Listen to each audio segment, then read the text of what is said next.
हाँ, good morning dear friends. पिछले दो क्लास में मैंने कोरिलेटिव वर्ड्स पर डिस्कशन किया था। आज उसका आखिरी क्लास है। कंटिन्यू करेंगे बगैर किसी प्रेल्यूड के। आज हमारे सामने है ईदर और नीदर नाउन। कुछ लोग इसको आइदर और नाइदर भी पढ़ते हैं, जैसे कि मैंने पिछले क्लास में समझाया था। ईदर और नीदर ये हमेशा दो के बीच में यूज़ किया जाता है। दो में से कोई एक को हम ईदर में यूज़ करते हैं, दो में से कोई नहीं के लिए नीदर यूज़ करते हैं। आइए समझते हैं। ईदर अजय और संजय has committed, गलती के करने को कमिट लिखते हैं। has committed, has लगा है इसलिए committed यूज किया। has committed mistake। कोई एक इधर या तो अजय या संजय ने गलती किया है। कोई एक आदमी, किससे हम जोड़ रहे हैं? एड से हम कनेक्ट कर रहे हैं। ये जो हमारा एडजेक्टिव है, इधर अजय और संजय। हैज इसलिए लगाया क्योंकि कोई एक है, सिंगुलर सब्जेक्ट है, इसलिए सिंगुलर वर्ब यूज किया। हैज कमिटेड, गलती के करने को कमिट कहते हैं। हमने चूंकि हैज यूज किया था इसलिए इसको थर्ड फॉर्म कर दिया, कमिटेड मिस्टेक। किसी एक ने गलती किया है। उसी तरह से दोनों में से किसी ने गलती नहीं किया है, इसी सेंटेंस को लेते हैं नीदर, यानी दोनों में से कोई नहीं। Neither Ajay, neither Ajay nor. यहाँ जो नॉर है इससे कनेक्ट करेंगे, नहीं के लिए। Neither Ajay nor Sanjay has committed mistake. गलती के करने को कमिट कहते हैं। समझ गए? कोई एक के लिए आइदर, दोनों में से कोई के लिए नेदर। नीदर यूज किया तो ना के लिए नॉर, और हाँ के लिए कोई एक के लिए और यूज किया। समझ गए? आइए आगे की तरफ। सो एज हमारी राइटिंग इतनी अच्छी नहीं है जितनी कि तुम्हारी। हमारी अंग्रेजी इतनी अच्छी नहीं है जितनी कि तुम्हारी। जितना अच्छा तुम बोलते हो उतना अच्छा मैं नहीं बोल पाता।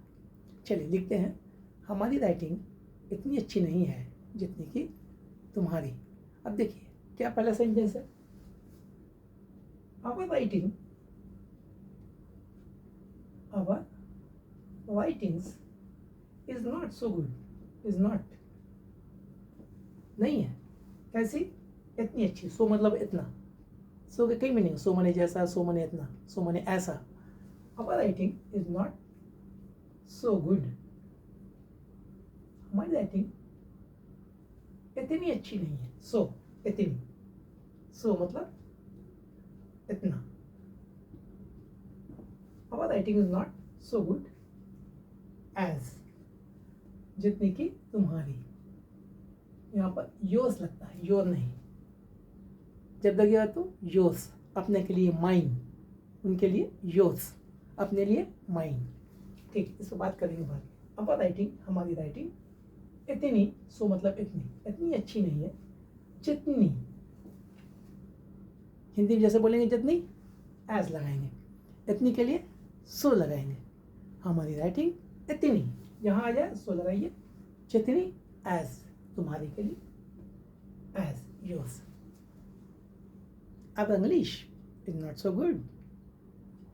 अब speaking English is not so good as yours. Your English speaking, your, अब यहाँ योर्स नहीं होगा, your English speaking. Your writing, फिर यहाँ योर्स नहीं होगा, your writing is not so good as mine. जितनी मेरी है उतनी तुम्हारी नहीं है। Your English writing is not so good as mine. समझ गए? इसी तरह से देखिए यहाँ पे सो दैट है, क्या है, सो दैट। मैं सो मतलब इसलिए, हिंदी बोलिए ना, खुद समझ आ जाएगा।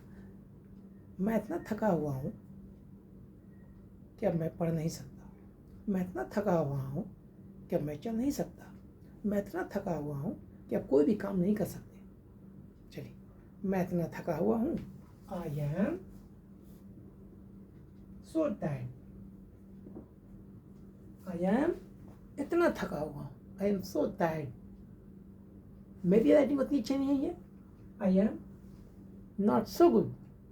यहाँ जब मैं इतना थका हुआ हूँ, I am so tired that, I am so tired that. मैं इतना थका हुआ हूँ कि, देखिए connector, adjective, conjunction.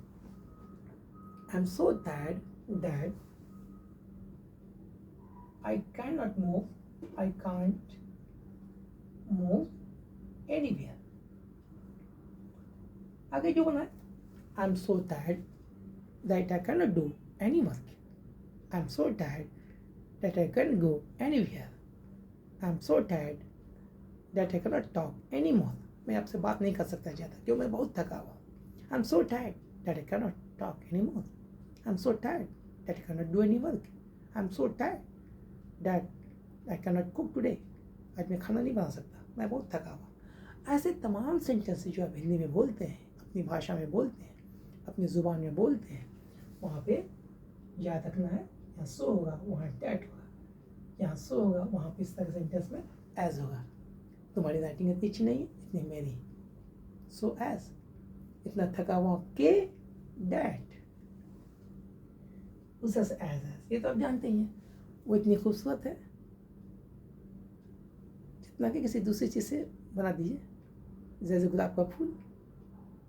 She is as white as milk, इतनी गोरी जितना कि दूध, है ना। She is as white as beautiful, लड़की के लिए ब्यूटीफुल लगता है। लड़का के यूज़ करेंगे तो हैंडसम यूज़ करेंगे, तो बोलेंगे ही इज़ एज हैंडसम। लड़की को तो बोलेंगे शी इज़ एज ब्यूटीफुल, वहाँ ब्यूटीफुल लगेगा। लड़का के लिए हैंडसम, लड़की के लिए beautiful. She is as white as milk, she is as beautiful as rose, she is as white as milk, he is as handsome as, कोई भी दूसरी चीज़ से उसका मुशाबहत कर दीजिए, है ना। तो पास वाली बात आ गई, इतना खूबसूरत जितना के, इतनी खूबसूरत जितना के।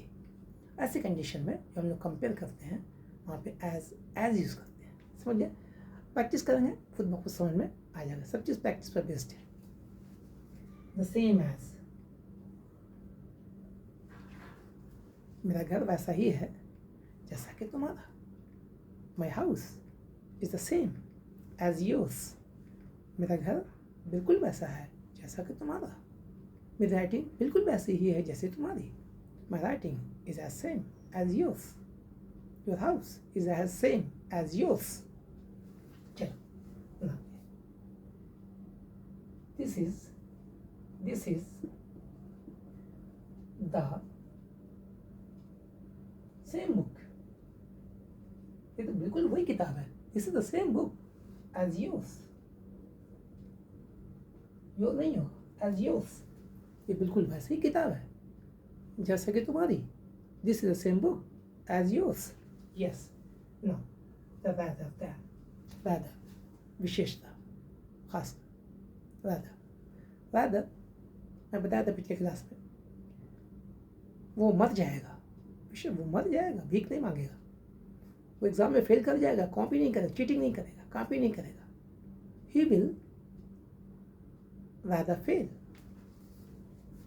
he will, he, she, they जो यूज करें प्रोनाउन, he will rather, वो बाबा फेल कर जाएगा, विशेषता, वो ज़्यादा उसको लाइकेंगे फेल कर जाना। he is rather fail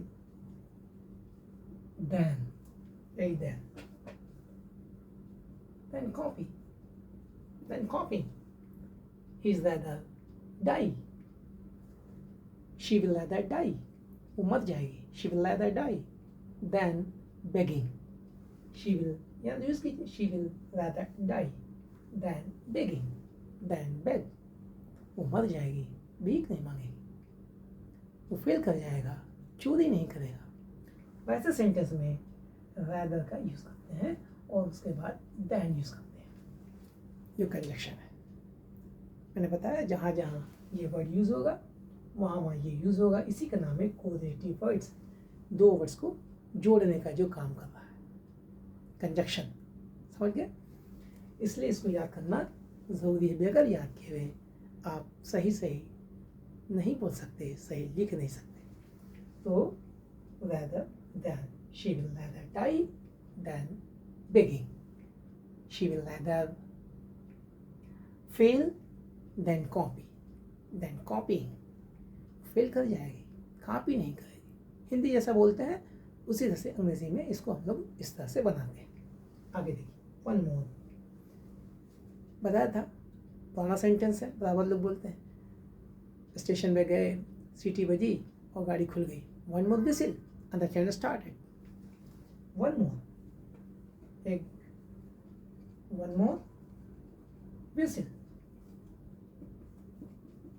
whistle, and यही है, ऑटोमेटिक आ रहा है। हम तो कुछ भी नहीं कर रहे, हमारे खाली माइंड में है, मैंने खाली याद कर रखा है, दिमाग में रख रखा है, ये होगा तो ये होगा तो वो, ये होगा तो वो, ये मेरे माइंड में सेट है। बस हम उसे सोच रहे हैं, वैसा बना रहे हैं। वही आपको भी करना पड़ेगा, याद तो आपको भी करना है।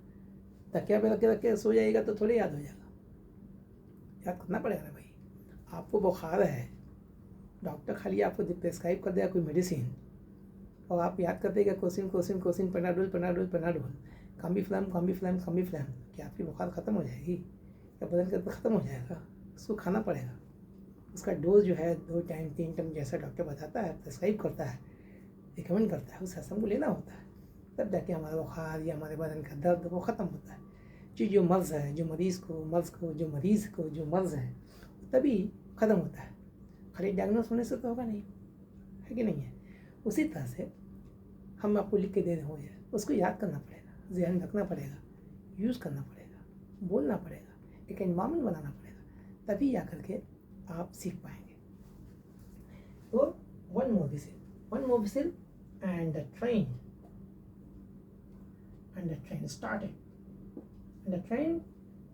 started, एक विसिल बजा और ट्रेन खुल गई। One more whistle and the train started, whistle बजी और ट्रेन खुली। वन मोर, अब बोलते हैं ना, वन मोर चांस। वेदर और गोया, वेदर मतलब गोया, ये करो चाहे ये करो, इधर और नहीं है। इधर का यूज़ सिर्फ 2 जगह के लिए होता है। वेदर मतलब या तो आप रहें या तो आप जाएं, या तो आप यह काम कीजिए या तो आप घर जाइए, या तो आप सोइए या तो होमवर्क बनाइए। वेदर यू स्लीप और डू द होमवर्क। समझ बता गया? वेदर यू स्लीप और do the homework, whether you work और मूव ऑन, रहिए, कुछ काम कीजिए या जाइए। वेदर यू वर्क और वो समवेयर, या तो काम कीजिए या तो कहीं जाइए, यहाँ बैठने की जरूरत नहीं है। No need to sit idle here, correct? उसी तरह से आज का मेरा जो कोरिलेटिव सेंटेंस था मैंने उस पर डिस्कस किया। ये चैप्टर फिनिश हुआ। नेक्स्ट हमारा दूसरा क्लास दूसरे चैप्टर पे होगा। धीमे धीमे जो कुछ बताया जा रहा है आप इसको अपने ज़हन में रखिए, मीनिंग याद कीजिए, वर्ब का तीनों फॉर्म याद कीजिए, प्रैक्टिस कीजिए। उम्मीद है जल्द बेहतर से बेहतर आप सीख जाएंगे। मैं कोशिश कर रहा हूँ, आप भी मेरे साथ साथ कोशिश कीजिए। ताली दोनों हाथ से बजती है। It takes two to make a feather. एक हाथ से ताली नहीं बजती। हम पढ़ा रहे हैं, आपको पढ़ना होगा, याद करना होगा, जैसे बताया जा रहा है उस पर अमल करना होगा, तभी हम सीख पाएंगे। सिर्फ सुनने से कुछ होने को नहीं है। Hope are you getting my point? Okay, thank you, nice, bye bye.